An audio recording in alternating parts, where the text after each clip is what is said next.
I've been an educator for 46 years. I thought that was enough, and I retired after 46 years. Decided I was going to either settle retirement there or here. But in previous years, I'd been in Central and South America with a consulting group doing some work in international schools. Made a stop in Panama. I had a cousin who lived here, and they're no longer here. But I stayed with him planned to stay for a few days and stayed for 4 months. And fell in love with Panama. I mean, it just is a country that I love the people. I love the culture and the environment. It's much more laid back and slow paced, which is kind of what I was looking for. As I was saying, I was sitting at Pocky Point on a lounge one day, looking at the ocean, thinking this is like heaven. This is paradise. So I kind of decided right then. I went back and told my family in the States. I said, when I retire, I'm moving to Panama. They kind of looked at me like I had a third eye growing right here, that kind of thing. And so.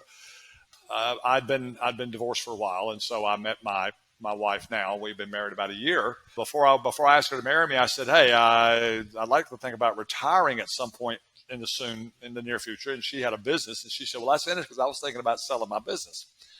And I said, "Well, what do you think if we sold everything and just moved to Panama?" And I kind of gave her that sideways view, and here it goes. This is going to be the answer of the lifetime, So, without hardly taking a breath, she said, "Let's do it." And so last year in March, we made the decision, finished my school year there, and we sold our house, sold our car, sold everything we have except what we could pack in 3 suitcases and a golf bag. And the golf bag has gone back to the States now because there's obviously no golf courses here. And we moved to Boquete for a short period of time. It was cold. She froze. Very, very warm nature, very cold nature. We came over to visit Bocas, and once I got her here, she said, "This is where I want to live." So we moved here. We've been living here about 2 weeks, and I said, we need to be doing something to contribute to the community. We need to be involved in something so we're not just sitting here wasting away on a bar stool. You know how that happens around here sometimes. No offense to those who like bar stools. But it was, we walked over to the Tangerine School, and I knew of the Tangerine School because I'd been sort of loosely connected with some people from there when Bocas Academy was started. And so I walked in one day and talked to Miss Dell, our director, and I said, "I don't know if there's anything we can do, but Tammy and I would like to volunteer." So, we chatted a few minutes, and she said, "I know who you are." She said, "You were here before." And she mentioned the connection with Bocas Academy, and we discussed that a bit. And then she said, "Yeah, I think there's some things we can do." And so we talked about ways we could serve. And, I worked with the PE teacher for a few weeks, helping him, and my wife worked in as a teacher's assistant. We've been there probably about maybe 3 weeks or a month. And one day Dale said, "I want to talk to you about something." And I told my wife when I walked out, I said, "I don't like the sound of this." So it was kind of joking because I think I knew where that was going. When we met with her, she said, "Our burden here is our desire to start a secondary school." And she said, "Your entire background has been primarily in secondary education. Would you consider helping us?" Now we're here on a retirement visa, the pensionado visa. So, we can't work here. So we volunteered. She said, "Would you help us plan the school?" And I said, "Well, certainly." She said, "Would you be willing to teach?" And I said, "Yeah, on a limited basis, maybe," because I'm supposed to be retired, And so long story short, we started meeting on a regular basis. We put together the plans. We started working on our curriculum, and we didn't have a campus. We had no place to have a campus because that campus there was full.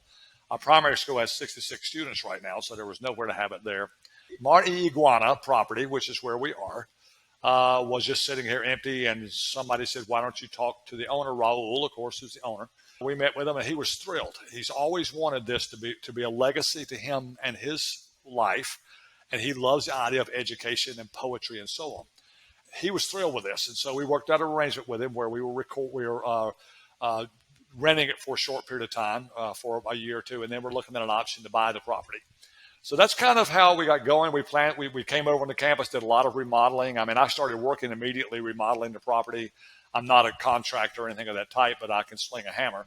So that's how it started. And we had no idea how this was going to take off. We started off with 6 students registered in December. We said if we had 6, we'd start. We had 6. We started before school started. We had grown to 9, and now we have 13.